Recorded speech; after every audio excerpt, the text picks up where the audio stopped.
우리 5장에서는 남녀노소 과부 장로들에 대해서 다루고 있고 이제 또 한 부류로서 종에 대해서 1절 2절 이렇게 좀 다루고 있습니다.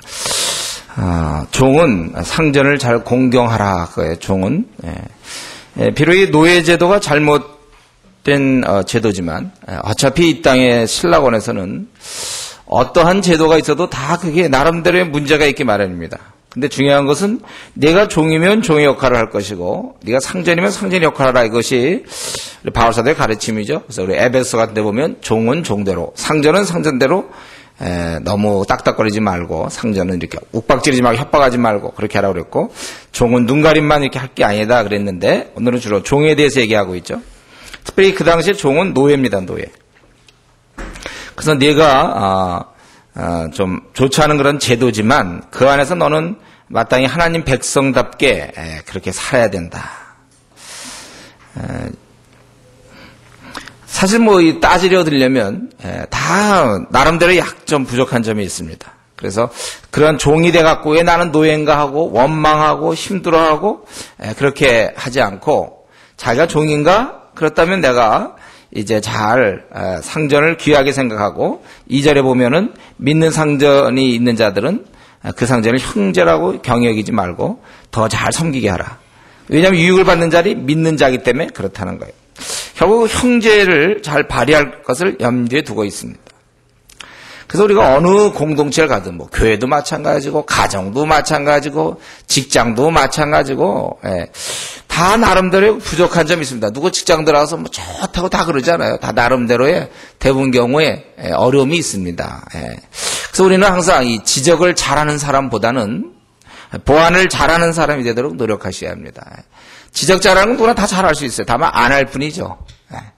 특별히 완벽주의자들은 항상 이제 지적하게 돼요. 우리는 알지만 그래 알아요. 그거 아는데 보완을 잘하겠다는 것입니다. 그래서 그렇게 그가 잘 공경함으로써 하나님의 이름과 교훈이 회방받지 않게 해야 된다.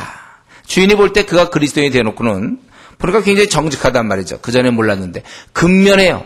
그리고 기쁨으로 봉사한다면 주인도 어떻게 했겠습니까? 내가 그동안 좀 잘못된 것에 대해서 좀 그런 무자비한 마음이 줄어들게 되고 또 관용과 사랑이 생기게 된다는 거예요.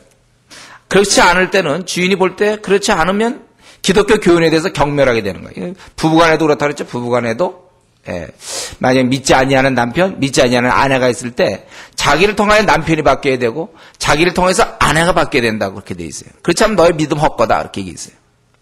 부모와 자식 간에도 마찬가지고 우리는 이 공동체에서 나를 통하여 다른 사람이 바뀌어야 된다는 물론 노예 제도를 폐지하면 참 좋겠죠. 그러나 그 당시 만약 그걸 폐지하라고 했다면 사회의 모든 제도를 부인하게 되는 것이고 또 그 다음에 나올 제도가 과연 인간들이 정치하는 그런 사람들이 더 좋은 게 나올 것도 별로 없어요. 그래서 만약 노예들 보고 너희들 다 봉기하라 그랬다면 노예만 희생시키는 것입니다. 그 당시 상황에서는. 그러나 이러한 정신만 살아있으면 제도는 부족해도 그 안에서 형제가 이루어지고 그러면은 인격적 관계를 맺을 수 있다는 것입니다. 그래서 우리가 항상 기억할 것은 우리가 어떠한 공동체에 가든지 간에 학교든 직장이든지 가족이든지 어떠한 공동체에 가든지 간에 이 형제를 항상 염두에 둬야 돼요. 우리가 항상 형제로서 지낼 것을 여러분 염두에 두십시오. 여러분이 속한 직장에서 상관과 부하의 관계도 항상 형제 관계로 갈 수 있도록 우리가 어느 공동체를 가더라도 그런 관계로 군대 가서도 마찬가지예요. 군대 가서도 그런 식의 관계를 유지할 수 있습니다. 어딜 가도. 어쨌든 우리는 그 공동체에 우리가 속하면 중요한 건 뭐예요? 주의 이름을 욕되지 않게 하려고 노력하셔야 됩니다. 그렇기 때문에 학생이라면 내가 그리스도인이라면은 거기서 우선 어떻게 되겠습니까? 학생이라면 우선 공부를 좀 잘해야 되겠죠. 공부부터 우선 잘해야 돼요. 학생들 학교 공동체에 가면 공부도 잘하고 반에서도 좀 모범이 되고 항상 그게 중요하죠. 또 부모에게 순종하는 거 굉장히 중요해요. 대들지 않고 부모님께 순종하는 거. 또 직장이라면은 자기를 굉장히 성실해야 되고 돈 관계가 아주 깨끗해야 됩니다. 그리고 얌체가 되면 안 돼요. 얌체. 여러분 직장 가서 있잖아요. 얌체로 굴지 마십시오. 우리 그리스도인이 자기 거 조그만 이익이라도 있으면 뭐 다 챙겨 먹어. 다른 사람보다. 순봉 같은 거 전할 때도 자기가 할 수만 있으면 더 좋은 거 먼저 택하고 자기만 항상 좋은 것들 택하는 그런 것들이 좀 피하셔야 돼요. 우리가 항상. 우리는 항상 주의 이름을 욕되지 않게 하려고 노력하셔야 됩니다. 그래서 우리가 가족에서도 물론 그렇고 친척 간에 있어서도 우리 친척들 사이에서 우리 지금 자신을 어떻게 평가할까요? 친척들과 여러분 관계 좋습니까? 친척과의 관계. 가족과의 관계는 말할 것도 없고 친척과의 관계에서는 어떤가? 좀 너그럽습니까? 돈 관계 같은 거라든가. 혹시 구두쇠 아닙니까? 제가 늘 친척과의 관계에서 늘 그 얘기했죠. 우리가 어느 정도 살 수만 있다면 어려운 친척은 등록금 같은 거 좀 도와준다든가. 뭐 이래야지 친척. 이래야지 그리스도인답지. 세상 사람들도 그러는데 소위 교회 다닌다고 하면서 그런 한 번도 도와주지 않는다든가. 아플 때 말이죠. 조금이라도 뭐 좀 돈 갖다 주면 되는데 절대로 안 갖다 줘. 그냥 보고 온다든가 말이죠. 이런 식으로 살면 좀 이 나그네 길을 좀 넉넉하게 사십시오. 그렇게 왜 구두셉니까? 우리가 그런 것들 조심해야 되겠고. 또 교회 내에서도 마찬가지죠. 매사에 좀 베풀고 교회는 특별히 넉넉해야 돼. 넉넉하게. 그리고 이제 마지막으로 3절부터 21절까지는 이제 몇 가지 교훈을 얘기하고 있습니다. 이 알아야 될 내용을 먼저 3절부터 9절까지 다른 교훈을 붙잡는 자는 교만한 자며 아무것도 알지 못하는 자다. 여기 보면 다른 교훈을 하며 바른 말 곧 우리 주 예수 그리스도의 말씀과 경건에 관한 교훈에 창념치 아니하면 저는 교만하여 아무것도 알지 못하고 그러니까 이제 교회 내에서 알아야 될 것은 이러한 말씀에 창념하지 않는 사람들 이 주 예수 그리스도의 말씀과 경건에 관한 교훈에 창념치 아니하는 자들 그러한 자들은 이게 바로 다른 교훈을 붙잡는 자인데 그런 자는 교만한 자라는 거예요. 그리고 아무것도 알지 못하는 자예요. 그가 정말 뭘 안다면 말씀을 붙잡게 되고 말씀을 변화하게 되는데 그렇지 않기 때문에 못하는 거예요. 이런 자들의 특징은 이제 변론과 언쟁을 좋아하죠. 진리를 붙잡지 않기 때문에 그래서 그는 시기와 분쟁과 회방과 악한 생각과 다툼 사람만 만나면 싸우는 사람들이 있어요. 공격하고 비난하고 필요시에 회방하고 참 이런 사람 만나면 힘들죠. 이런 사람 걸리면. 그러니까 이 진리에 대해서 관심은 없어요. 교회에 있는데 진리에 대해서는 관심이 없고 다른 데 관심이 있어. 다른 데. 그래야 다른 교훈에 대해서.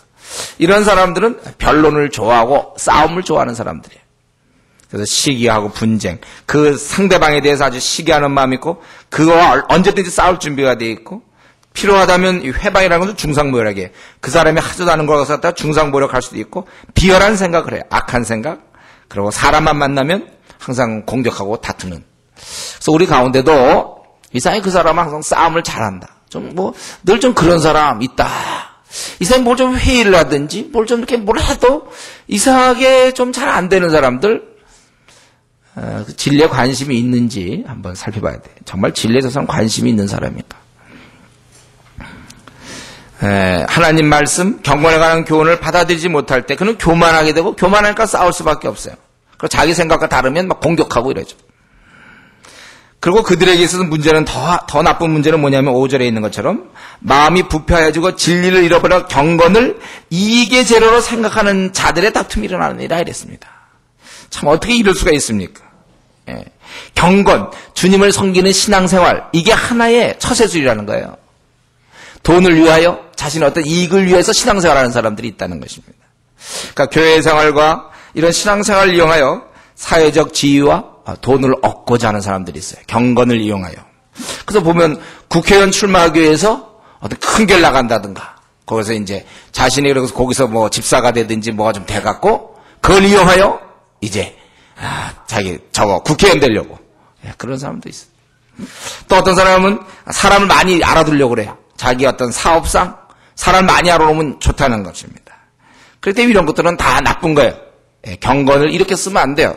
그래서 교회 내에서 성도들 간의 돈 문제라든가 또 사업상의 어떤 청탁 서로 이렇게 이런 것들 이런 거 항상 조심해야 됩니다. 지금 한국 교회가 성도들 간의 돈 문제로 인해서 많은 어려움을 겪고 교회를 나온다 안 나온다 쪼개지는 교회도 있고 저는 그런 얘기를 참 많이 들었는데 이 교회 내에서는 돈 얘기라든가 이 교회 내에서는 어떠한 자기의 어떤 앞날에 대한 지위 이런 거, 한 표 부탁하는 거 이런 거 안 된단 말이에요. 제가 또 들었더니 어떤 교회는 목사님이 이번에 무슨 당을 뽑는 게 좋겠다고 그런 얘기를 했다고 그래요. 여러분 교회 내에서 정치 얘기하지 마십시오. 어느 당이 어쩌고 저쩌고. 왜냐하면 갈라질 수가 있어요. 보는 각도. 그건 우리에게 중요한 문제가 아니에요. 내일 우리 선거하는데 제가 여기서 지금 어느 당을 뽑읍시다. 이러면 안 되는 거예요. 교회 내에서 그런 얘기하면 안 돼요. 교회에서 돈 얘기하면 안 되고 교회 내에서 그런 식으로 얘기하면 안 돼요.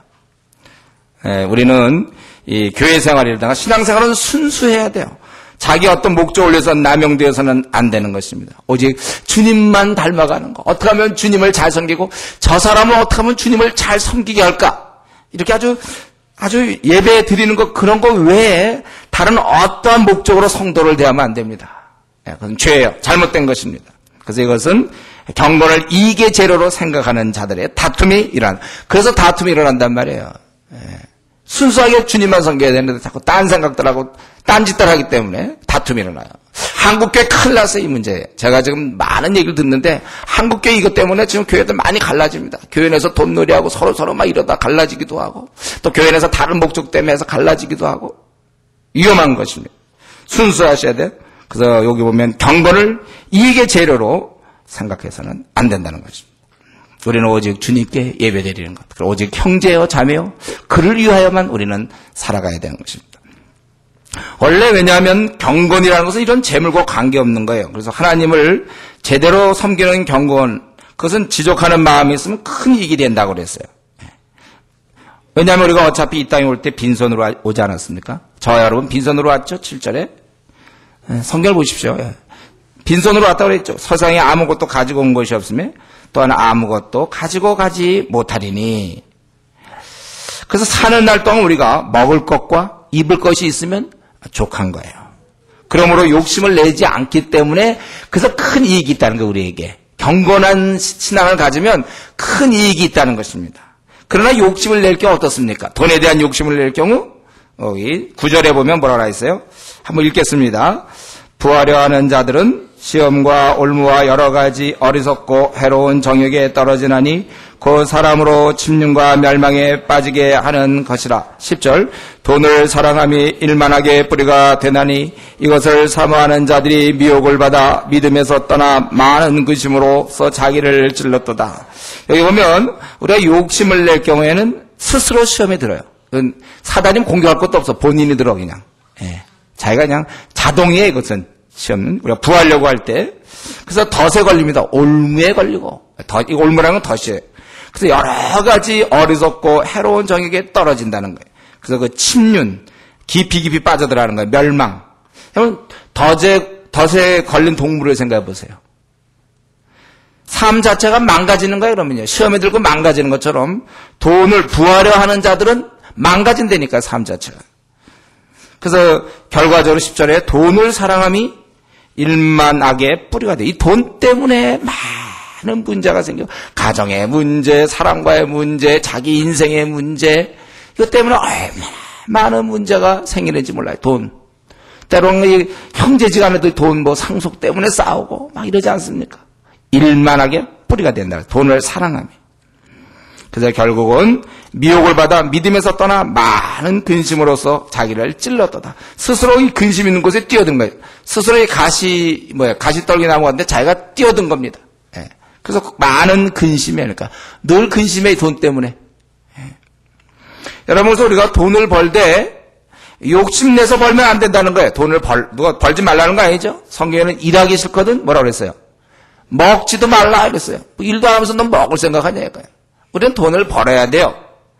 그러나 이런 과정 중에 돈을 벌어야 되는데 돈을 사랑할 수가 있다니까요. 지금 바울 사도는 우리를 돈을 버는 것을 문제 삼은 게 아니에요. 돈을 버는 과정 중에 돈을 사랑한 이것이 문제라는 것입니다. 지금 본문은 먹고 살기 위해서 돈을 버는 것을 정죄하는 것이 아니에요. 부자 되려고 돈을 버는 것을 정죄하는 것입니다. 이 차이를 아십니까, 여러분? 우리가 먹고 살기 위해서 돈을 벌어야죠. 그걸 좀 탓하는 게 아니에요. 그러나 부자 되려고 요즘 우리 한때 유행어 중에 부자 되세요 있잖아요. 참 그런 말들, 아주 세속적인 말들, 그거 듣고 좋다 그러면 안 돼요, 여러분들. 우리는 부자 되려고 돈을 버는 것은 정죄받아야 합니다. 그건 돈을 사랑하는 거예요. 부자 되려고 하는 것은. 생계가 되는데도 부자 되려고 안다라는 경우를 지금 책망하고 있는 것입니다. 왜냐하면 부는 우리의 추구의 대상이 절대로 돼서는 안 돼요. 결국 제가 보기에 이 시대에요. 이 시대에 보면 결국 우리는 둘 중에 하나를 섬기게 돼 있어요. 이건 옛날부터 그랬지만 돈 아니면 하나님입니다. 결국 따지면 가만히 보면 그 돈이냐 하나님이냐 요거예요. 근데 우리는 돈을 벌어야죠. 돈 안 벌면 안 돼요. 돈을 버는 건 어쩔 수가 없어요. 그러나 돈을 사랑하는 것은 아주 그 종이 한 장 차이기 때문에 깨어 근신하여 정말 말씀의 영향을 받고 기도 생활하고 전도하고 늘 깨어있는 사람한테는 되지만 자칫 잘못하면 돈을 벌려고 하다가 돈을 사랑하는 쪽으로 빠지는 것, 이거 경계해야 된다는 거예요. 이 부는 우리의 추구의 대상이 절대로 되어서는 안 됩니다. 그건 우리의 이용의 대상이 돼야죠. 그럼 우리 하나 이용해 볼 뿐이에요. 그 돈은. 그거 가지고 내가 어떤 걸 좀 써먹을 거다가 이건 좋아요. 그러나 본질이 이 주객이 전도되면 안 된단 말이에요. 돈을 사랑하기 때문에 내가 움직여서는 안 돼요. 나는 절대로 주님 사랑해서 내 온몸이 주님 때문에 움직여야죠. 돈 때문에 움직이면 안 된단 말이에요. 돈을 사랑하면 안 돼요, 여러분. 돈을 여러분 많이 버십시오. 돈을 사랑하면 안 돼요. 그렇기 때문에 그렇게 돈 번 사람들이 이제 쓰기를 또 잘 써야 되겠죠. 그래서 우리는 이 부는 우리의 돈은 우리의 사랑의 대상이 절대로 되어서는 안 되고, 만약 그 사랑이 되는 순간, 사랑의 대상이 되는 순간 아편과 마찬가지로 그것은 우리의 일만 악의 뿌리가 돼. 내 생은 완전히 망가지는 것입니다. 돈 때문에. 가족 간에도 그렇고 형제 간에도 그렇고. 아마 우리 가운데 지금 뭐 돈을 별로 이렇게 뭐 이렇게 버는 사람들이 없으니까 지금 제가 얘기하는 거 들어봐야 뭐 그런가 이렇게 생각할지 모르죠. 실제의 것은 실제. 예. 그렇다면 우리 거룩한 주의 백성들이 추구해야 할 것은 무엇인가? 11절부터 16절까지. 그렇다면 진정으로 우리가 추구할 것은 무엇인가? 위에 얘기한 것들을 피하고, 여기서 오직 너 하나님의 사람아 이것들을 피하고, 여기서 피하라는 것이 독사를 보듯이 피하라는 거예요. 예. 굉장한 거죠. 우리가 그런 것을 굉장히 우리가 두려워해야 돼요. 그리고 그 다음에 나오는 6가지를 추구하라고 되어 있죠. 예. 그래서 요거 오직 너 하나님의 사람아 이것들을 피하고 의와 경건과 믿음과 사랑과 인내와 온유를 조치며 믿음의 선한 싸움을 싸우라 이렇게 되어 있는데, 여기 보면은 이제 내가 그럼 목사님, 내가 돈을 사랑하는 사람인지 그렇지 않은지 어떻게 알 수 있습니까? 그는 그 다음에 나오는 내용을 보면 알 수 있어요. 내가 이것을 추구하고 있다면, 이것이 가득한 사람이라면 그가 무슨 사업을 하든지 간에 그는 돈을 사랑하는 사람이 아니에요. 이것을 추구하는 사람이라면. 그런데 이런 면이 별로 없이 지금 돈만 벌려고 한다면 그는 정말 돈을 추구하는 사람이에요. 세상에 헛된 것을 추구하는 것이고 회개해야 되는 것입니다. 그런 경우에. 우리 한번 그 기준을 볼까요? 그럼 내가 어느 걸 추구하고 있는가? 내가 이걸 추구하고 있다면 나는 돈을 사랑하는 사람이 아니고, 내가 이걸 추구하고 있지 않다면 나는 성경에서 얘기하는 돈을 사랑하는 사람이구나. 그걸 알 수 있다는 거예요. 자, 뭡니까? 첫 번째는 의라고 되어 있어요. 11절에 피하고 의와 이렇게 되어 있죠. 의. 이 하나님의 뜻대로만 살겠다 이거예요. 어떤 일을 할 때 이게 내게 기쁨이 되는가? 내가 행복이 되는가? 그런 것이 먼저 그게 아니라 그것이 하나님이 기뻐하는 일인가? 이게 의예요. 그래서 추구하는가 내가 추구할 때 이걸부터 먼저 항상 어떤 것인지 하나님이 그걸 기뻐하는가 내가 기뻐하는가를 놓고 생각해 보세요. 하나님이 기뻐하는 것 그게 의란 말이죠. 그걸 추구하고, 그리고 두 번째 뭡니까? 경건과 하나님 앞에서 올바른 관계. 내가 하나님과 정말 늘 올바른 관계, 인간이 가질 수 있는 바른 태도를 계속 내가 추구해 나가는가. 이게 바로 경건이죠. 그리고 그러는 과정에서 하나님을 신뢰하는 것, 믿음. 그러니까 이 경건한데 하나님에 대한 믿음이 없는 경건은 그건 우상숭배죠. 종교심이죠. 네. 그리고 사랑. 이 믿음이 드러나는 모습, 그게 바로 사랑이죠. 그래서 이 사랑이 우리 행동의 근본 기준이어야 합니다. 우리가 이제 내가 추구하는 것은 바로 이러한 내가 어떤 행동을 하든지 이 사랑이 기준인가? 항상 사랑이 기준인가? 근본 동기가 내가 돈을 벌어도 내가 무슨 사업을 하든 뭘 하든 간에 그것이 근본 기준이 사랑인가? 그리고 그런 사랑을 할 때 수고하게 되어 있기 때문에 인내를 추구해야 돼. 인내가 필요해요. 우리 성경에 있는 것처럼 사랑은 수고라고 그랬죠. 우리가 야고보서 얘기도 했지만 쉽게 하는 사랑은 입과 혀로 하는 사랑이 쉬운 거고 손과 발로 하는 게 어려운 사랑이라고 그랬죠. 성경을 이거 보고 입과 혀로 하는 사랑은 하지 말라고 그랬어요. 손과 발로 하라고 그랬습니다. 그렇기 때문에 그것은 수고가 뒤따를 수밖에 없어. 손과 발로 할 때는 입과 혀로 하는 건 수고하지 않아도 돼요. 손과 발로 할 때는 이제 수고죠. 그래서 그때 이 수고할 때 인내가 필요하단 말이에요. 그리고 이제 끝으로 6번째는 온유. 이 온유가 나와야 될 것은 인내와 온유를 쫓으며 인내는 하지만 이 온유함이 없을 때 짜증이 나요. 불평이 나는 거, 불평. 그래서 보통 우리가 이제 수고를 하지만 혹시 조장도 될 수 있고 직분자도 될 수 있고 자기가 수고를 하지만 그래서 인내를 견딜 수 있어. 자기 원래 의지가 강하니까. 그러나 이제 그 안에 이 온유가 없을 때는 사랑과의 관계든지 하여튼 온유 없이 인내할 때는 불평과 짜증이 생긴다. 지금 얘기하는 이런 6가지를 자기가 추구하고 있다면 그 사람은 돈을 아무리 벌어도 그 돈을 사랑하는 사람 아니에요. 그러나 이것을 놔둔 채 돈을 버는 사람들은 그것은 돈을 사랑함으로 보여진다는 거예요. 그건 돈을 사랑하는 사람이에요. 이런 걸 추구하지 않고 돈을 벌기만 하려고 하는 사람은 돈을 사랑하기 때문에 그러는 거예요. 그러나 이것을 정말 이러한 것을 추구하는 사람이라면 그가 아무리 돈을 열심히 벌어도 그는 돈을 사랑하는 사람이 분명 아닙니다. 그 차이를 아셔야 돼요. 그래서 너희가 이런 것을 좇으며 12절에 믿음의 선한 싸움을 싸워라. 이런 것이 저절로 되는 게 아닙니다. 교회 10년 다녔다고 해서 저절로 의와 경건과 믿음과 사랑과 인내와 온유를 쫓는다? 그렇게 안 돼 있어요. 저절로 안 돼. 이거 원래 이 싸우라는 것이 현재형입니다. 계속 싸우라는 건 매 순간. 믿음의 선한 싸움을 싸워라. 바울이 했던 것처럼 자기를 날마다 처복종시켜야 된다는 것입니다. 우리 신앙생활에서 여러분 그 주식 알아요? 주식?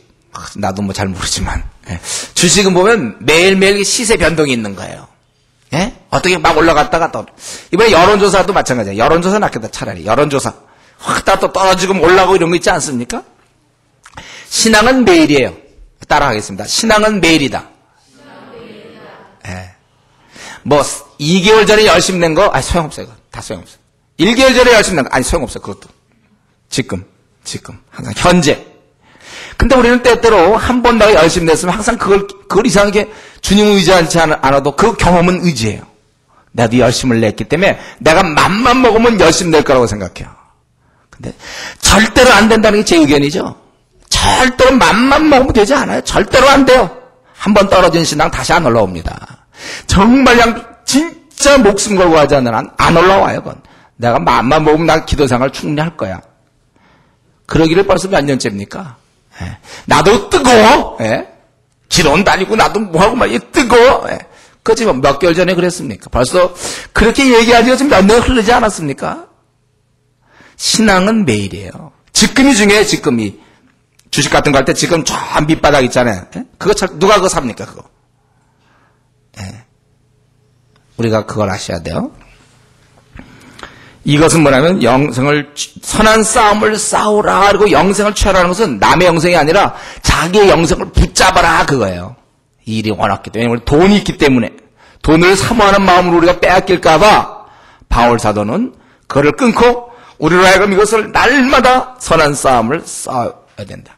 내가 지금은 내가 이러지만 때가 되면 내가 이제 주님을 열심히 섬길 겁니다.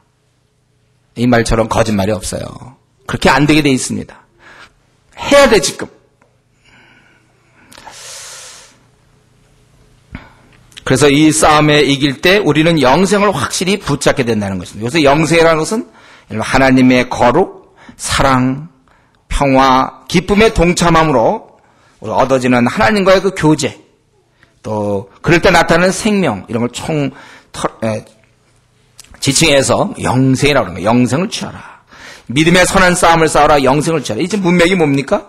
너희가 이 시대에 부하려고 하지 말고 오직 너희는 의와 경건과 믿음과 사랑과 인내 온유를 좇으면서 선한 싸움을 계속해서 너희가 이 싸움을 해나가야 된다는 거예요. 현재형으로 계속 해나가라는 것입니다. 이럴 때 우리는 확실히 영생을 붙잡게 되는 것입니다. 여러분, 우리는 예수님을 믿는 그 순간부터, 부르심을 입은 그 순간부터 싸움이 시작되었습니다.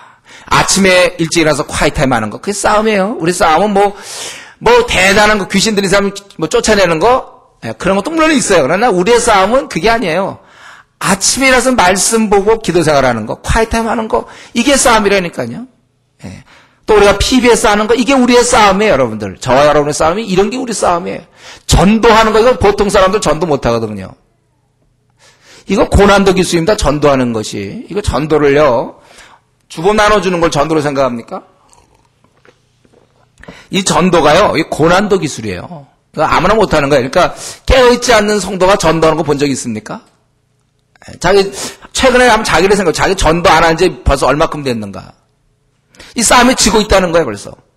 선한 싸움을 싸울 때, 우리가 이런 거 할 때, 아주 무슨, 그게 아니고, 아침에 일어나서 콰이타임 하고, 성경 연구 열심히 하고, 또 전도하며, 그리스도인과 교제하고, 또 이 비전을 놓고 하나님께 나아가고, 그것이 우리의 신앙생활이에요. 한국 교회를 어떻게 하면 살려볼까? 이런 생각하는 거. 그래서 그 방법이 무엇일까? 이 일에 우리 관심을 가져야 됩니다. 이 일에 집중해야 돼요. 제가 이전에 그 캠퍼스 도울 때 보면 예수님 처음 믿는 사람들 많이 이제 우리 모임을 통해서 예수님 처음 믿잖아요. 믿으면 얼마나 뜨거운지 몰라요. 막 성경 보려고 그러고 기도하려고 그러고 전도하려고 그래. 막 예수님 처음 믿고 나서는 시간만 나면 그냥 성경 읽고 전도하려고 그래. 막 기도하고. 그럼 막 지금 같이 기도 좀 가자 그러고 기도 가서 막 기도하고 2박 3일 같이 기도하고. 이 속에서부터 막 솟아나는 어떤 그 관심, 살아있음. 근데 그것이 어떻게 되냐면, 그렇게 되잖아요. 처음 예수 믿을 때, 말씀에 대한 관심 가지고, 기도 막 하고 싶고, 전도하고 싶고, 막, 그게 죽을 때까지 가야 된단 말이죠. 근데 요게 보통 이제 한 1, 2년, 길면 3년, 어쩌다 혹시 학생단체 들어가면 한 5년? 땡이에요, 그러고 나서. 그게 사라져버렸어요. 이 첫사랑.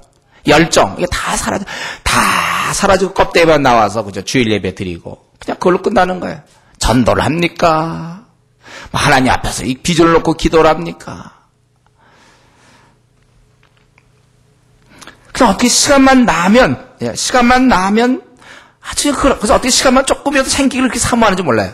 그런 사람한테 만약에 주 5일이다 그러면 아주 할렐루야 만세 부를 거예요. 왜냐하면 하루를 아주 풀로 쓸 수 있으니까.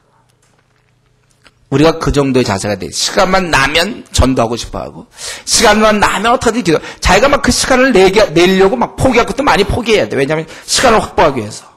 시간은 자기가 결정해야 돼. 자기가. 막 시간을 어떻게든 복음 전하려고 시간을 막 말이죠. 성경 보려고, 기도 생활하려고. 그게 우리 신앙이어야 돼요. 이게 매일매일 이렇게 싸우라는 거예요. 영생을 취하라. 너 그거 꽉 붙잡아야 된다 이거예요. 어떻게 얻은 건데 이게. 이럴 때만이 돈에 대한 욕심을 피할 수가 있다는 거예요. 시간만 나면 어떻게 하든지 내가 이 속에서부터 나오는 생명과 영생과 주의 나라 확장을 위해서 막 열심히 해보려는 그런 마음이 생기다 보면 돈에 대한 욕심은 없거든요. 돈에 대한 욕심이 그래서 피할 수 있는 것입니다. 그래서 내가 이것을 만약에 그냥 이것만 피하라, 돈을 사랑하는 것만 피하라 그랬으면 참 어려웠을 겁니다. 그러나 오히려 이런 것을 추구함으로 상대적으로 돈을 사랑함을 피할 수 있다는 것입니다.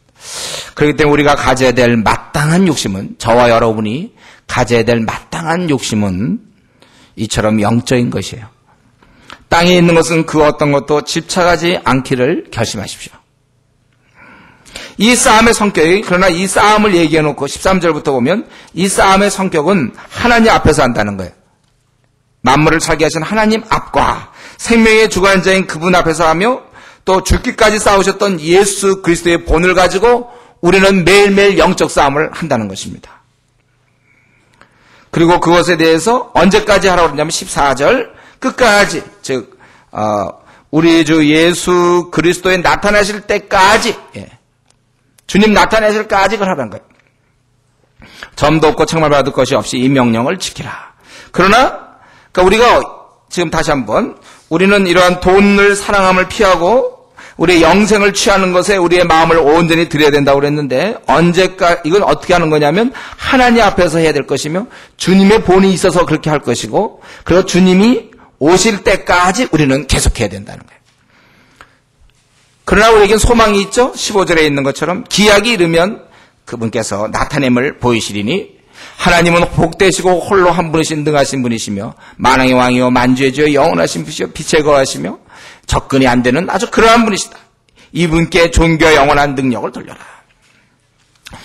이제 기억하십시오. 이 시간에 여러분 자신의 나이가 어디까지 됐든지 간에 여러분 우리가 기억할 것은 뭐냐면 우리가 이러한 싸움은 선한 싸움은 하나님을 기쁘시게 해드리고 내가 하나님 앞에 올바른 경건한 태도를 가지며 하나님을 의지하면서 사랑의 수고를 하며 그런 가운데서 인내하며 온유하고 이러하면서 계속해서 믿음의 선한 싸움을 싸우는 걸 언제까지 해야 되냐면 주님 오실 때까지 해야 된다는 거예요.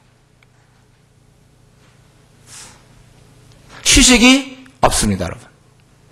저 여러분은 휴식이 없어요. 이 싸움에. 주님 오실 때까지 하는 거예요. 지금처럼 계속 싸워야 되는 것입니다. 먼저 스스로 우리 자진 휴강, 스스로 그냥 수업 빼먹는 것 같이 스스로 휴식은 없어요, 여러분. 내가 그동안 좀 꽤 했거든요. 제가 몇 년 했거든요. 그만 쉬어야 되겠습니다. 목사님 좀 쉬어야 되겠습니다. 그동안 몇 년 했는데 좀 힘들어요, 요즘. 성경에 근거 있습니까? 없어요. 주님 올 때까지만. 그러니까 어떻게 우리가 간단하죠, 그냥. 주님 올 때까지만. 휴식은 그때까지는 취재. 이 일은 계속해야 되는 거예요. 휴식 없습니다. 너무 그동안 난 많이 했기 때문에 그동안 집사 일을 너무 많이 했어. 아니면 너무 그동안 조장 일을 너무 많이 했기 때문에 이번에 휴식 한 1년간 잠시 쉬겠습니다. 여러분들 쉬겠습니다. 그런 거 없다니까요. 주님 올 때까지 이 믿음의 선한 싸움은 계속돼야 되는 거예요. 계속해서 싸워야 되는 거죠.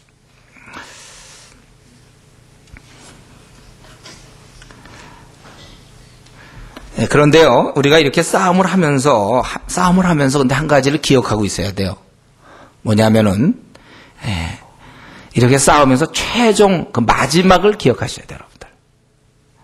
만약 지금 노는 사람들, 지금 막 돈만 벌려고 한다든가, 지금 그냥 먹고 살려니래 막 항상 늘 그냥, 지금 우리가 만약에 그냥 쉬고 있는 사람들, 지금은 좋을지 모르겠어요, 제가 쉬니까. 근데 이제 그날은 부끄러움 당할 거예요, 그날은. 지금 쉬고 있는 거 내가 주님 일 좀 안 하고 그래서 내일만 좀 돌보고 나도 남들처럼 세상에 하는 것처럼 나도 갖출 거 다 갖추고 그래서 내가 원하는 대로 나도 좀 살고 이런 무거운 짐을 지지 않냐고 어린 자를 돌보거나 불신자를 전도하거나 나의 경건 생활을 이런 내가 별로 신경 안 쓰고 내가 그렇게 지나면 그게 쉬는 것 같지만 그런 한 가지 기억하십시오. 그날이 있다는 것. 지금은 쉬고 있어요.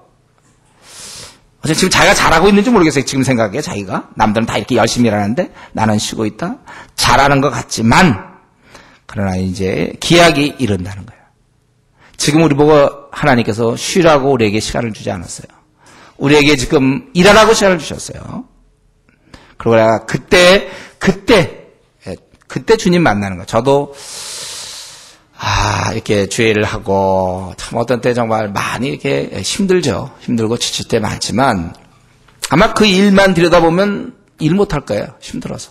이리 부딪히고, 저리 부딪히고, 이 사람, 저 사람 많이 문제고, 꼬이고, 또 꼬이고, 오해받고, 비난받고, 많이 이렇게 지치고 꼬이지만, 그러나 뭐가 있습니까? 이게 영원히 지속된다는 거 아니에요. 이제 그날 지칠 때마다 그걸 생각하셔야 돼요. 우리 지금 주일에 열심히 계신 우리 형제자매님들, 우리 성도님들 그날을 생각하세요. 누구를 위해 내가 이러는가를 생각하십시오. 그날에 대한 기대가 없다면 우리는 공고합니다. 그러면 그냥 그만두고 싶어요. 일 같은 거. 나도 그냥 이렇게 좀 뒤로 한 2진으로 물러나고 싶어요. 1진에 서 있다가 2진으로 물러나고 싶습니다. 그냥 포기하고 싶어요. 또 남들과 비교해 볼 때 왜 나만 이렇게 고생 많이 해야 되는가? 남들은 다 자기 거 챙기는데. 괜히 나만 손해보는 것 같아요. 놀 때도 못 놀고 그냥 나만 늘 주님의 일을 한다고? 그러나 우리는 이 시간 다시 한번 생각하시죠. 여러분 지금 나름대로, 저는 모르겠어요. 여러분 사정을 다. 나름대로 주님의 일에 지금 현재 열심히 힘써 충성합니까? 시간을 빼앗깁니까? 내가 하고 싶은 거 못하며 사람들 어린 자 돌보기 위해서 시간과 신경 씀과 때로는 돈도 들어가고 전화 걸어줘야 되고 또 어떤 때는 이렇게 오해도 받아야 되고. 참 우리 조장들 아마 그런 일 많겠네. 조장도 예를 들면 또는 뭐 꼭 조장이 아니라 뭐 그 직장 내에서 신회를 한다든가 드네. 또 학교 내에서 모임을 할 때 여러분들이 그런 일들을 할 때 지칠 수 있고 또 낙심될 수 있고 답답하지만 그런 한 가지 꼭 기억하십시오. 주의 마당에 섰을 때 부끄러운 거. 자꾸 지금 힘든 것만 갖고 앵앵앵 그러지 마세요. 뭐 좀 하면 힘들어요 목사님 이러지 마세요. 목사님도 힘들어요. 같이 힘들고 있어요 지금. 우리 같이 힘들고 있는데 그것만 자꾸 들여다보지 마세요. 이 일 누구 때문에 하는 것인가? 주님 만날 때 주님이 나를 뭐라고 그러실 건가? 그럼 내가 놀면서 있다가 주님 만나면 좋겠습니까? 일 안 하고 그냥 편안하게 있다가 그럼 주님 만나, 그게 여러분 원하시는 겁니까? 그렇게 하세요. 저는 지금까지 그랬어요. 제가 일해 오다가 누가 물러나겠다면 반드시 물러나라고 그랬어요. 자원하는 마음으로 하지 않으면 안 돼요. 그걸 제가 막 설득해서 또 일 좀 해주세요. 이렇게는 안 했어요. 지금까지 그랬어요. 20년 동안 제가 학생 생활하면서도 언제든지 그랬어요. 그거에 대해서는 제가 아직까지는 타협하지 않았어요. 이 일은 주의 일이기 때문에 결국 주님에 대한 의식이 없으면 일 못하는 거예요. 그분이 나를 어떻게 볼 것인가? 최종 그 결승점에서 어떻게 보는가? 우리가 최종 끝을 기억하셔야 돼요. 우리 성경에는 뭐라 했습니까? 내가 죽도록 충성하라. 한 번 뜻을 정했으면, 한 번 내가 이게 옳다고 생각했으면 상황이 불리하든 뭐 여건이 안 좋든 비방을 듣든 오해를 받든 끝까지 자기와도 싸워야 되고 외부의 것도 싸워야 되고 죽도록 충성하는 거예요. 뭐 조금 하다 말고 이런 거 없습니다. 하려면 죽도록 충성하는 것입니다. 저는 그래서 사실은 우리 형제들도 좀 군대를 좀 갔으면 좋겠고, 군대 가보면 그런 거 알아요. 충성이 뭔지. 자매들도 뭐 그에 준하는 뭐 이런 것 좀 했으면 좋겠어요. 그래서 이전에 캠퍼스에서 사역할 때는 주로 복학생들 중심으로 했어요. 군대를 좀 갔다 와봐야 얘들이 뭔지 말아. 그럼 만나 자매들은 힘들어요. 항상 그러지. 좀 이렇게 잘 못 견뎌. 일반, 다 그렇다는 건 아니죠. 근데 그런 경향이 많았다는 거예요. 그래서 우리 형제들 그때 항상 제가 캠퍼스 하면 보통 형제들이 제 주위에 많았어요. 특별히 복학생들. 꽉 밀고 나가면 힘들어요. 저기도 그래서 따라와요. 그래도. 늘 그런 식으로 하면서 하다 보면 이 사람들도 많이 크고. 우리가 이런 한번 충성하면 흔들림 없어야 돼요. 죽도록 충성하는 것입니다. 한번 뜻을 정하면 그렇게 하는 거예요. 뭐 늦고 또 뭐 딴청하고 뭐 목사님 또 뭐 그렇게 이유가 많습니까? 그냥 한번 하는 거지. 딴 거를 다 제껴야 되는데 그건 이렇게 살린 채 이거 하려니까 오히려 그것 때문에 본인이 더 힘들지 몰라. 아예 딱 마음을 잡으면 쉬운데 어떻게든지 요 와중에서도 또 좀 어떻게 좀 이렇게 좀 해볼까? 그럼 더 힘든 거예요. 한번 여러분 우리가 이 일은 우리가 주를 좇는 삶은 끝까지 할 것이며 그것은 우리가 주님 나타나실 때 우리가 점도 없고 청말 것이 없는 우리가 그러한 사람이 될 수 있도록. 그리고 거기 보면 그 다음에 갑자기 그 15절에 보면 16절에 보면 이 하나님에 대한 얘기가 많잖아요. 갑자기 하나님 복되시고 홀로 한 분이신 능하신 분이시며 만왕의 왕 만주의 주가 되시며 영원하시며 빛의 거하시고 또 그분은 아무 사람도 보지 못하였고 또 볼 수도 없는 자다. 그에게 존귀와 영원한 영광을 돌리자다며. 이거는요 바울이 의도했다기보다 제 생각에는요 이게 무심코 나온 것 같아요. 그의 평소의 습관. 그러니까 그가 하나님과 얼마나 친밀했으면 하나님만 생각해도 그냥 줄줄줄 나오는 거예요. 하늘의 아버지 자랑스러워. 내가 믿고 있는 하나님, 내 하나님의 내가 자녀됨이 얼마나 자랑스러운가, 알리고 싶은가. 여러분 그런 거 없습니까? 예를 들면 뭐 자기의 형이 뭐 명문대를 다닌다든가, 뭐 자기의 아들 딸이 뭐 명문대를 다닌다 그러면 그 좀 어디 가서 알려주고 싶어요, 자꾸. 예? 그런 거 좀 있으면 얘기하고, 또 뭐 사시에 패스가 됐다든가, 그러면 또 고시가 됐다든가 그러면 그 누가 안 물어봐도 자기 아들이 말고 고시가 패스됐으면 자꾸 이렇게 좀 알리려는 이제 그런 마음이 있어요. 뭐가 좀 잘 됐으면, 명문대 다닌다거나 아니면 뭐 고시에 패스했으면 우리 그런 마음이 있단 말이에요.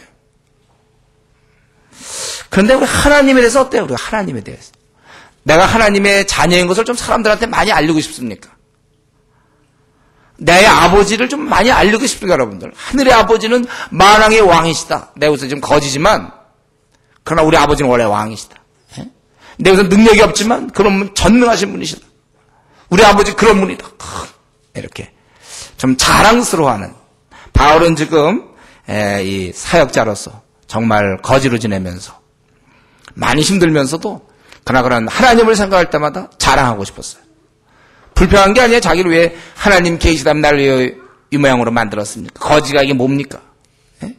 그런 식이 아니에요. 바울 사도는 하나님 홀로 한 분이시고 참 능하신 자이시며 만왕의 왕이시며 만주의 주시오. 오직 그에게 죽지 아니함이 있고 가까이 가지 못할 빛에 거하시고 아무 사람도 보지 못하고 또 볼 수 없는 자신이 그에게 존귀와 영원한 능력을 돌릴지어다. 우리가 이런 식으로 항상 하나님과 밀접한 관계가 좀 되고 있는가? 저와 여러분 한번 우리 자신을 생각해 보십시오. 우리가 하나님 하면 이 정도 됩니까? 하나님 하면 두려운 분이라든가 멀리 있는 분들을 생각한다든가 하나님 할 때 어떤 생각 갖고 있으세요? 영성이라는 건 이런 거예요. 자꾸 뭐 다른 걸 얘기하지 마세요. 영성. 요즘 책들 보면 영성의 책이 많이 나오는데 제가 보기엔 성경에서 나온 거 너무 많이 달라요. 이런 게 영성이죠. 하나님하고 나는 좀 초라하더라도 우리 아버지는 그런 분이다. 이 어떤 자부심. 우리가 그런 게 있어야 돼. 하나님 하면 그런 게 있어야 돼. 이전에 제가 한번 이 예는 제가 한번 들었던 얘기인데 이전에 한번 그런 얘기했죠. 우리 지금 이제 도망갔지만은 김우중 씨 말이에요. 김우중 씨 같은 경우. 그랬다가 제가 지질이 고등학교 때 가난했어요. 아주 가난해가지고 신문 돌리고 있었는데 그 신문 돌린단 말이죠. 예, 먹고 살 거 가난하고 김우중 씨가 신문 돌리면서 그러나 그가 했던 게 뭐냐 반드시 모자는 쓰고 다녔다 그랬잖아요. 고등학교 모자. 요즘은 뭐 고등학교 모자도 없지만 옛날에 고등학교 모자를 꼭 쓰고 다녔거든. 경기고등학교라고 그 당시 이제 우리나라에서 제일 좋은 고등학교였거든요. 내가 비록 신문은 돌릴 망정 봐라 이놈들아 경기고등학교인데 머리는 있다. 머리는 내가 집인 좀 가난해서 그래 이 모양이지만 머리는 내가 있다. 앞으로 장래가 촉망되는 학생이다 이거죠. 경기고등학교 모자는 꼭 쓰고 다녔어요. 제가 보더라도 그 얘기를 들을 때 그는 굉장히 경기고에 대한 이 프라이드가 있었던 것이죠. 예? 그런 저는 우리가 지금 아주 좀 초라하더라도 아무것도 없어도 좀 하늘의 아버지가 나의 아버지다 뭐 좀 이런 의식을 좀 느끼게 좀 해주십시오 여러분들. 내가 이 땅에서 초라하면 왜 같이 초라해집니까? 하늘의 아버지 만왕의 만져주신데도 좀 그런 거 있잖아요. 내가 만약에 임금의 자녀라면 어디 좀 길거리 다닐 때도 말이죠. 옛날 한번 생각합시다. 뭐 내가 왕의 자녀다. 왕자다. 그럼 혹시 내가 그때 좀 밥 좀 못 먹고 옷도 제대로 못 입어도 어딜 걸어 다녀도 말이죠. 이렇게 뭐 의기소침하게 뭐 힘있게 막 힘없게 왔다 갔다 이러지 않을 거라고 생각했죠. 왕자 정도 되면 딱 가도 뭐 이런 그 당시 뭐 사또 예를 들면 그 사람도 뭐야 딱 한마디 딱 하고 말죠. 제가 뭐 예는 잘 못 들겠지만 좀 뭐 그럴 거 아닙니까?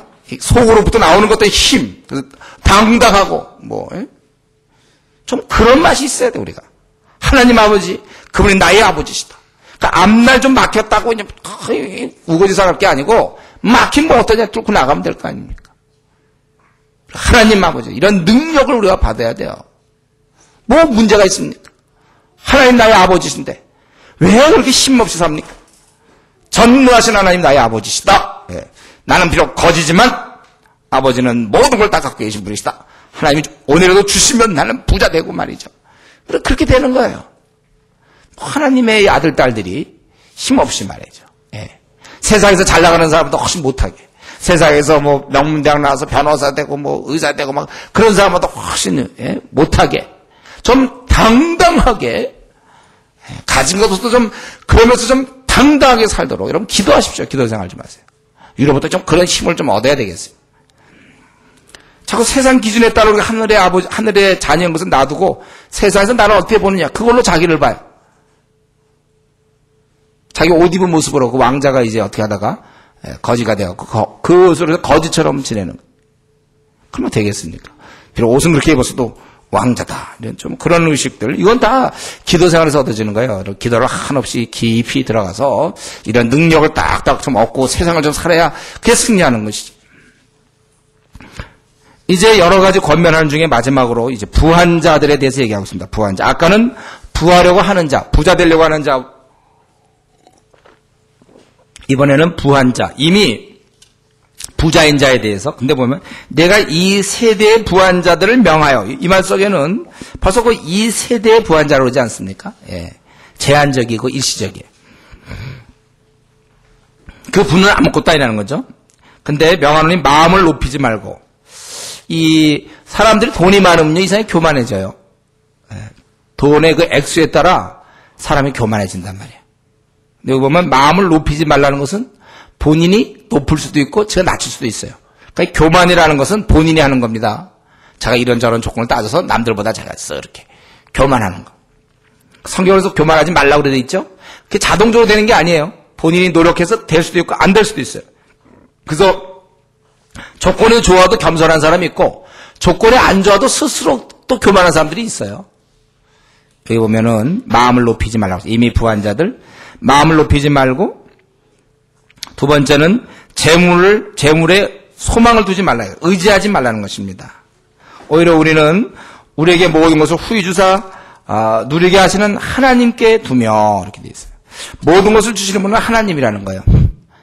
돈이 있다고, 자기가 돈을 많이 모아놨다고 해서 이제 앞으로 괜찮을 거라고 생각하는 것은 어리석은 것이며, 또 돈이 없다고 해서 앞으로 걱정이라고 하는 것도 그것도 어리석은 일이에요. 주시기도 하고 거두어가시는 분은 오직 하나님, 그분만입니다. 그래서 우리가 그분만 의지하는 거예요. 예. 그래서 꼭 돈 문제뿐만 아니라 모든 문제 다 마찬가지예요. 모든 걸 줄 수 있는 분은 하나님이시고 거두어가시는 분도 하나님이시다. 그리고 이제 내가 만약 부자냐? 그렇다면 너는 써라 이거예요. 그 돈을 18절에 보면 어차피 이 땅에서 필요한 거니까. 그거 굉장히 억울한 일이에요. 자기가 예를 들면 100억을 줬다. 근데 자기가 이 땅에서 한 10억만 써보세요. 그럼 90억 그냥 남기고 죽는다면 얼마나 억울합니까? 그리고 고맙게도 뭐라고 했어요? 쓰라 그거예요. 그 선한 일을 행하고 선한 사업에 부하고 나눠주기를 좋아하며 동조하는 자가 되게 하라. 선한 사업들 하라. 부자가 돼요. 부자가 지금 아닌 사람 할 수 없는데 부자라면 너희들 선한 사업 좀 해라. 이거예요. 그리고 나눠주라 이거예요. 기분 좋은 일 아닙니까? 나눠주는 일. 원래 내 것도 아닌데. 내 것도 아니고 내 것도 아닌 거 갖고 기분 내는 거예요. 이거. 나눠주는 거. 나눠주라. 그리고 동조하는 자가 되게 하라. 도와주면서도 저들과는 다른 자처럼 자기 스스로를 생각할 수 있어요. 자기가 부자면 어려운 사람 도와주면서도 자기는 좀 다른 입장에 같은 마음가짐이라는 거야. 자기도 그냥 어떻게 하나님이 특별한 은혜 베푸셔서 돈이 있을 뿐이지 자기가 뭐 특별한 존재인 양 베풀면서 자기는 태어나면서부터 부자인 양 그러지 말라는 거야. 동조하는 자가 되라. 주시기도 하고 거두기도 하시는 그 하나님, 그분만 의지하고 내가 이 땅에서 부자라면 그러면 내가 이거 나눠주라. 하나님 부자가 된 이유는 나눠주라고 그렇게 했다는 것입니다. 우리 교회에서는 항상 뭐입니까? 오늘 본문에서 보는 것처럼 종도 있고 부자도 있어요. 그렇기 때문에 종의 경우는 불만을 갖고 있을 수 있고 부자의 경우는 교만을 갖고 있어요. 이것을 다 버리고 우리는 형제로서 남을 섬겨야 한다는 것입니다. 그래서 종은 어떻게 보면 몸으로 때우는 것이고 부자는 돈으로 때우는지 모르겠죠. 종은 몸으로 섬기고 부자는 돈으로 섬기는지 모르겠어요. 그래서 여러분 부자가 이거 나눠주려면요. 이것도 근데 쉬운 일은 아닙니다. 우선 부자 되는 과정에서 돈에 대한 집착이 있었거든. 그렇기 때문에 나눠주지 않으려고 그래요. 삭개 훌륭한 점은 자기 재산의 절반을 나누겠다 이랬지 않습니까? 우리 돈에 대한 부자 되는 사람들 보면 부자 되는 데는 다 이유가 있어요. 돈에 대한 아주 그 집착이 있거든요. 그러니까 일단 돈을 쥐고서는 나눠주기가 어려워요. 여기 나눠주라 그렇게 돼 있어요. 우리가 보통 얘기하는 심플 라이프 얘기하죠. 우리가 만약에 우리 그리스도인들은 어떻게 살아야 될까요? 만약에 나에게 하나님 돈을 많이 주신다. 예? 막 연봉이 막 뭐 억대라든가. 예. 예를 들면 우리가 돈을 많이 줄 때 어떻게 해야 되는가? 심플 라이프를 살아야 된다고 그랬어요. 내가 예를 들면 돈이 아무리 많이 벌어도 내가 쓸 돈은 아주 검소하게 맞춰놔야 돼. 이 봉급 수준에 따라 생활하면 그건 나쁜 사람입니다. 예? 봉급 수준에 따라 생활하기 시작하면 그건 안 돼. 그러면 절대 남을 도울 수가 없어요. 왜냐하면 보세요. 아무리 돈 있는 사람도 항상 돈 없다고 그러죠. 그럼 남을 절대로 도울 수가 없어요. 이거 안 해봐서 여러분들 잘 모르죠? 저도 사실 몰라요.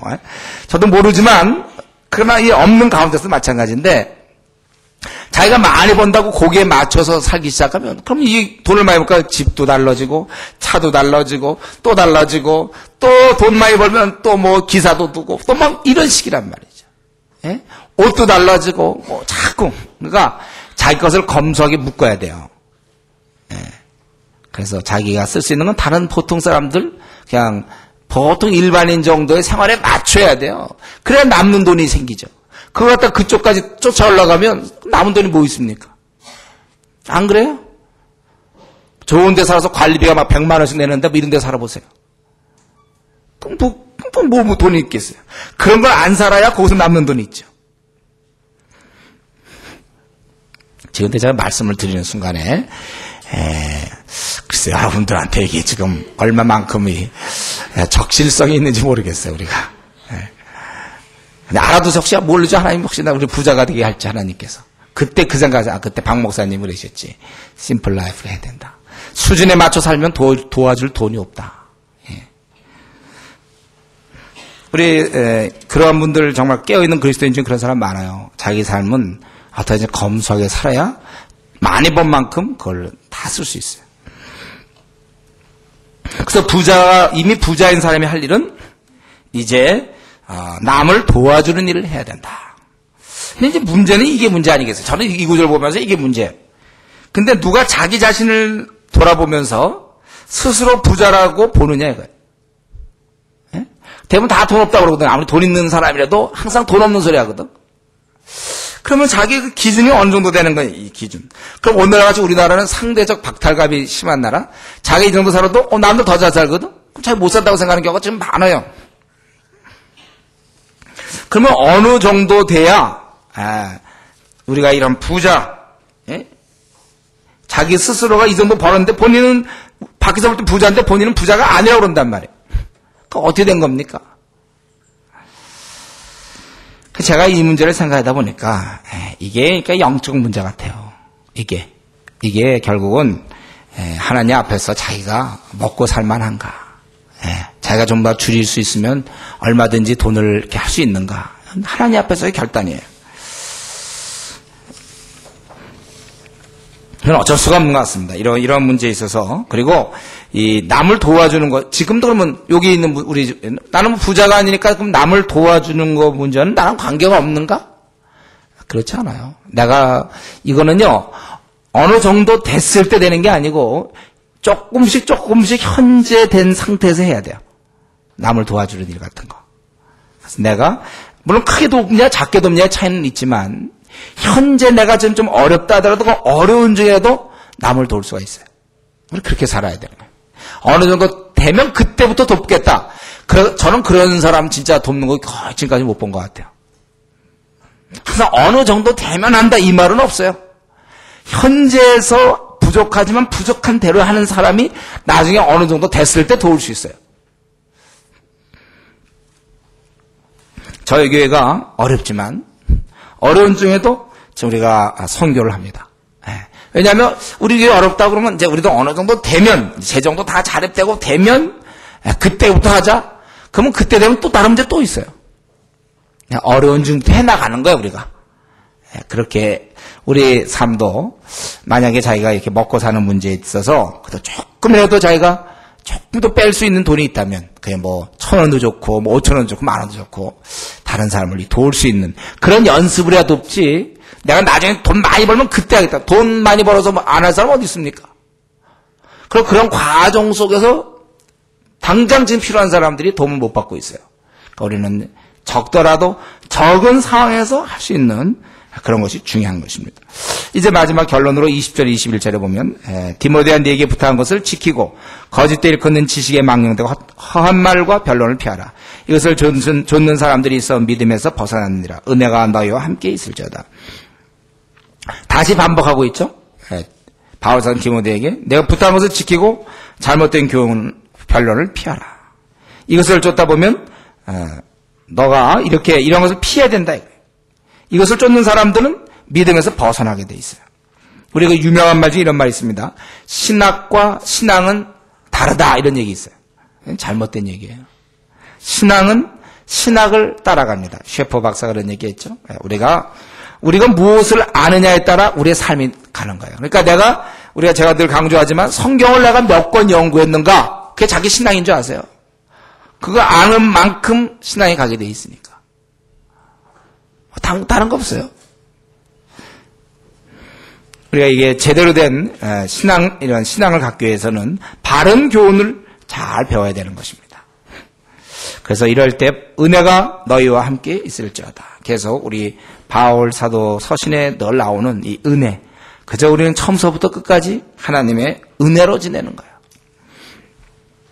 말씀 마쳐야 되겠는데 항상 우리 다시 한번 이 바울 사도는 이 중요한 것을 또 얘기하고 사실 저 거짓된 거 버리라는 얘기 벌써 했죠.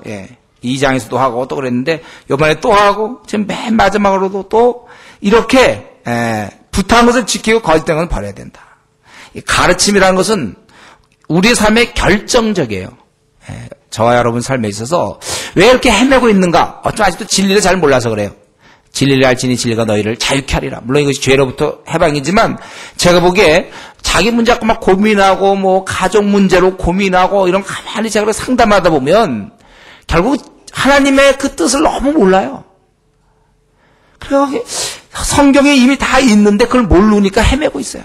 성경에 이렇게 하라 저렇게 하라 방법을 다 나와 있는데 그걸 못 보니까 가정생활은 이렇게 해야 되고 자녀교육은 이렇게 시키고 부부관계는 이렇게 해야 되고 뭐 성경에 다 나와 있어요. 결혼 상대자는 이렇게 해야 될 것이고 또 앞날 문제는 이렇게 하고 다 답이 나와 있습니다.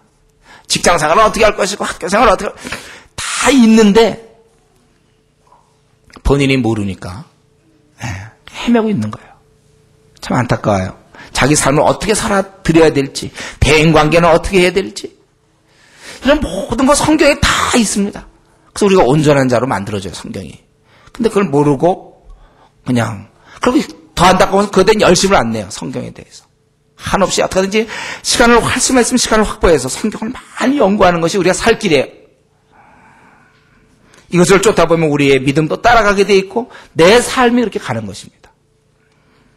많은 경우에 우리가 하나님을 위해서 큰 인물이 못 되는 것은 배우지 않았기 때문에 그래요. 참 우리가 이 성경을 알아야 합니다. 우리 이 가르침이 우리 삶의 결정적인, 그러니까 바울 사도도 이 디모데전서 1장부터 6장까지 쭉 살펴보지만 얼마나 말씀을 강조합니까? 그렇기 때문에 저와 여러분 지금 우리 나름대로 요즘 PBS 해오고 있지 않습니까? 그거 한다고 만족해하지 마시고 여러분 나름대로 더 열심히 하십시오. 그것도 어떻게 형식적으로 하는 사람이 있습니까? 참 스스로 비참한 길로 가고 있는 중이에요.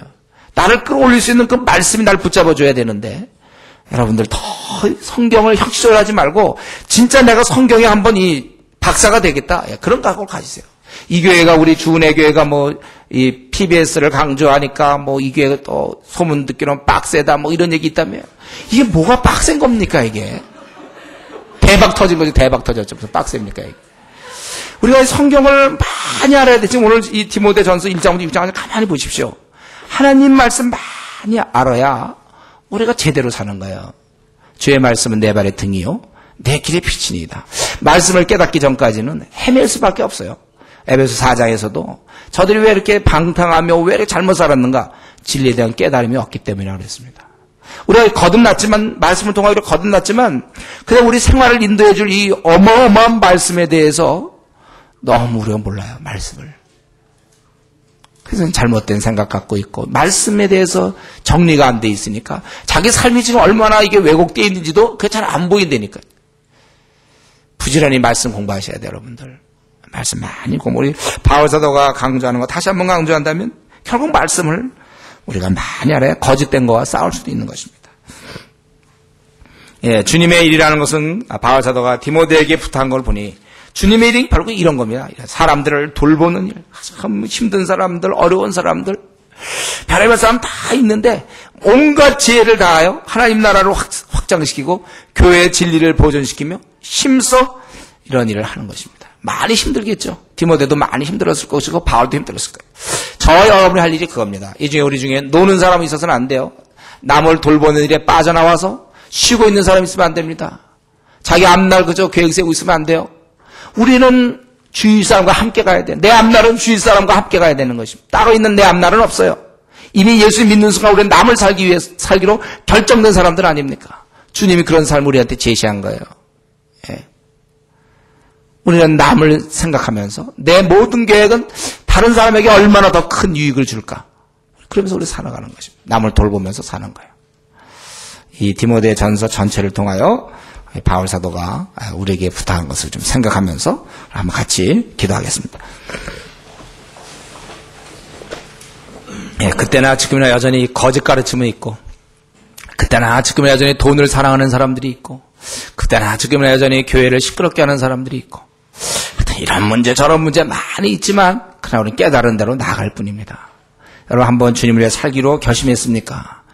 그렇다면 힘들다는 얘기 이제는 다시는 내 입에서 나오지 않도록, 상황에 져서 내가 끝까지 충성을 발휘해야 되는데 어떻게 할 수만 있으면 좀 덜 충성해 보려고 하는 생각들, 그러지 말고 만약에 내가 주님의 일을 한다면 제일 선봉에 설 수 있도록, 누구보다 열심을 낼 수 있도록, 이게 주님의 일을 확실하면 아주 열심을 낼 수 있도록, 목숨 다하여 섬길 수 있도록. 그래서 우리가 생각하는 건 지금이 아니라 그날입니다. 주님 그날 만날 것인데 그날 내가 부끄럽지 않도록. 목사도 필요 없습니다. 누구 주위 사람 다 볼 거 없어요. 내가 지금 주님을 향하여 열심을 내느냐 안 하느냐, 그게 제일 중요한 문제예요. 그것이 아니라 우리 신앙생활을 다시 해야 될 것입니다. 한번 우리 같이 통성으로 기도하겠습니다.